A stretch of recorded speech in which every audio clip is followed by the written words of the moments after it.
Hello future doctors, welcome to NEET master Malayalam, നിങ്ങളുടെ favourite channel നീറ്റിൻ്റെ പ്രിപ്പറേഷന് വേണ്ടിയിട്ട്.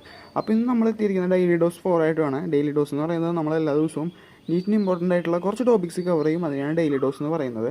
അപ്പോൾ നമ്മളിന്ന് സംസാരിക്കാൻ പോകുന്നത്, നമ്മളിന്ന് എക്സ്പ്ലെയിൻ ചെയ്യാൻ പോകുന്നത് ഇലക്ട്രിക് ഡൈപോളിനെ കുറിച്ചാണ്.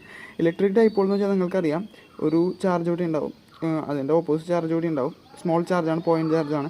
ഇതിന് രണ്ടിനും കൂടെ ഇടയ്ക്കൊരു ഡിസ്റ്റൻസ് ഉണ്ടാവും, സ്മോൾ ഡിസ്റ്റൻസ് 2a. അപ്പോൾ അതിൻ്റെ ഡൈപോൾ മൊമെൻ്റ് ഫോർമുല എന്ന് വെച്ച് കഴിഞ്ഞാൽ P = Q2a ആണ്. ഇത് നമ്മൾ റിവിഷൻ ചെയ്യാൻ വേണ്ടിയിട്ട് വളരെ ചുരുക്കിയാണ് പറയുന്നത്. P = Q2a.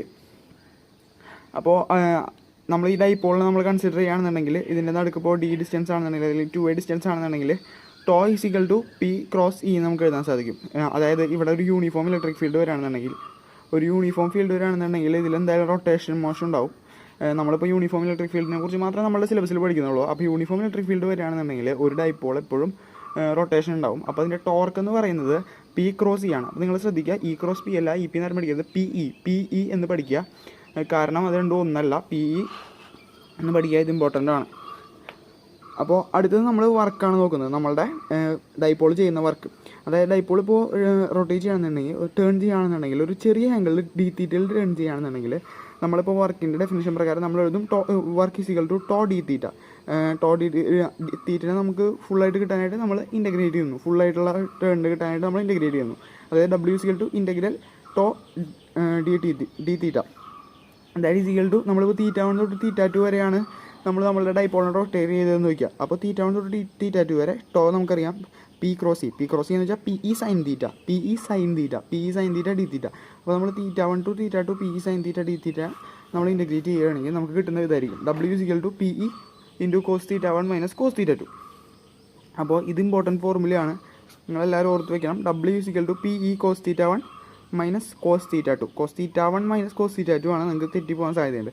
അപ്പോൾ നമ്മൾ W0 എടുക്കുകയാണെന്നുണ്ടെങ്കിൽ, അതായത് W0 എടുക്കുകയാണെന്നുണ്ടെങ്കിൽ, ആദ്യത്തെ നമ്മൾ എടുക്കുകയാണെന്നുണ്ടെങ്കിൽ -PE cos θ1 ആണ്. രണ്ടാമത്തെ നമ്മൾ W2 എടുക്കുകയാണെന്നുണ്ടെങ്കിൽ -PE cos θ2 ആണ്. അപ്പോൾ W എന്ന് വെച്ച് കഴിഞ്ഞാൽ, വർക്ക് എന്ന് വെച്ച് കഴിഞ്ഞാൽ W2 - W0 ആണ്. അപ്പോൾ നമ്മളിവിടെ -1 -PE cos θ2 + PE cos θ1 -PE cos θ2 -PE cos θ -PE cos θ1 ആയപ്പോൾ +PE cos θ1 ആയി. അങ്ങനെയാണ് നമുക്ക് W = PE × cos θ1 - cos θ2 കിട്ടിയത്. അടുത്തത് നമ്മൾ പൊട്ടൻഷ്യൽ എനർജി എടുക്കുകയാണെന്നുണ്ടെങ്കിൽ, പൊട്ടൻഷ്യൽ എനർജി എന്ന് വെച്ച് കഴിഞ്ഞാൽ സ്കേലാർ ക്വാണ്ടിറ്റി ആണ്. അപ്പോൾ നമ്മൾ പൊട്ടൻഷ്യൽ എനർജി വെക്റ്റർ അല്ല. അപ്പോൾ നമ്മൾ U = -P.E ആണ് നമ്മൾ എടുക്കുന്നത്. U പൊട്ടൻഷ്യൽ എനർജി ആണിത്. U -P.E.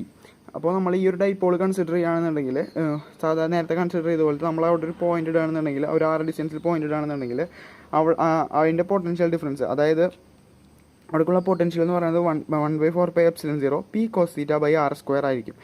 അവിടെയുള്ള ഇലക്ട്രിക് ഫീൽഡ് എന്ന് പറയുന്നത് ഡൈപോളിൻ്റെ 1/4πε0 P × √1 + 3 cos² θ/r³ ആയിരിക്കും. ഇത് ഇമ്പോർട്ടൻ്റ് ആണ്, കാരണം ഇത് നമ്മളെ കൊളംസ് ലോ പോലെയല്ല. കൊളംസ് ലോയിൽ V വരുമ്പോൾ അടിയിൽ R ഉള്ളൂ, അതുപോലെ E വരുമ്പോൾ അടിയിൽ R² ഉള്ളൂ. ഇതെന്ന് വെച്ച് കഴിഞ്ഞാൽ നമ്മൾ P ആണ് കാണുന്നത്. P dipole moment. ഡൈപോൾ മൊമെൻറ്റിൽ എന്തായാലും ഒരു ഡിസ്റ്റൻസ് ഉണ്ട്, ഒരു R ഉണ്ട്.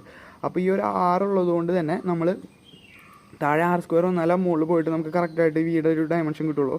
അപ്പോൾ നമ്മൾ ഈയുടെ കാര്യം നോക്കുകയാണെങ്കിൽ അങ്ങനെ തന്നെയാണ്. അതായത് E = 1/4πε0 P × √1 + 3 cos² θ/r³. അപ്പോൾ നിങ്ങൾ വിചാരിക്കും ഈ ആക്സിയൽ ഈക്വേറ്റർ ഉണ്ടല്ലോ, ഇതാണ് നമ്മളുടെ മേജർ ഫോർമുല. നമ്മൾ ഇത് രണ്ടും ഇതിൽ നിന്ന് നമുക്ക് എടുക്കാവുന്നതാണ്. അതായത് ഈ ആക്സിയൽ എന്ന് പറയുന്നത് E = 1/4πε0 2p/r³. ഈ ആക്സിയൽ എന്ന് പറയുന്നത് 2p/r³, 1/4πε0 2p/r³. ഈ ഇക്വറ്റോറിയൽ എന്ന് പറയുന്നതാണ് 1/4πε0 p/r³. ഈ ഇക്വറ്റോറിയൽ എന്ന് പറയുന്നത് 1/4πε0 p/r³. അതായത് ഈ ഇക്വറ്റോറിയലിൻ്റെ ഇരട്ടിയായിരിക്കും ഈ ആക്സിയൽ. അപ്പോൾ ഇതാണ് നമുക്ക് ഇന്ന് ഡൈപോളിനെ കുറിച്ച് നമ്മൾ പറഞ്ഞു വരുന്നത്. ഇതാണ് നമ്മുടെ ഡൈപോളിന് നമ്മൾ ഡൈപോൾ മൊമെൻറ്റ് പഠിക്കണം. P = Q2a. പിന്നെ torque tau P cross E. Work done PE = cos θ1 - cos θ2. Potential energy U = -P.E. Potential ആണെന്നുണ്ടെങ്കിൽ ഡൈപോളിൻ്റെ അപ്പുറത്തുള്ള P എന്നുള്ള പോയിന്റിലേക്ക് 1/4πε0 P cos θ/r². E = 1/4πε0 P × √1 + 3 cos² θ/r³. അതുപോലെ തന്നെ ഈ ആക്സിയലും ഈക്വറ്റോറിയലും. അപ്പോൾ നിങ്ങൾ നന്നായിട്ട് പഠിക്കുന്നു ഞാൻ വിചാരിക്കുന്നു. ഉഴപ്പരുത്, നന്നായിട്ട് പഠിക്കുക. എല്ലാ ദിവസവും നന്നായിട്ട് പഠിച്ചാലും നമുക്ക് നീറ്റ് ക്രാക്ക് ചെയ്യാൻ സാധിക്കുള്ളൂ. ഇനി പഠിച്ചാലും നമുക്ക് നീറ്റ് ക്രാക്ക് ചെയ്യാൻ സാധിക്കും. നിങ്ങൾ ഒട്ടും പിറകിലല്ല, നിങ്ങളിപ്പോഴും മുന്നിലാണ്. നിങ്ങൾക്ക് ഇനിയും സമയമുണ്ട്, നിങ്ങളെ കൊണ്ട് സാധിക്കും. നിങ്ങൾ സെൽഫ് ഡൗട്ട് ചെയ്യുമ്പോഴാണ് ഏറ്റവും വലിയ പ്രശ്നം ഉണ്ടാകുന്നത്. നിങ്ങൾ സെൽഫ് ഡൗട്ട് ചെയ്യല്ലേ, നിങ്ങളെ കൊണ്ട് പറ്റും എന്ന് വിചാരിച്ചിട്ട് നിങ്ങൾ പഠിക്കുക, മാക്സിമം ക്വസ്റ്റ്യൻസ് ചെയ്യുക. അപ്പോൾ this is me master. Best of luck.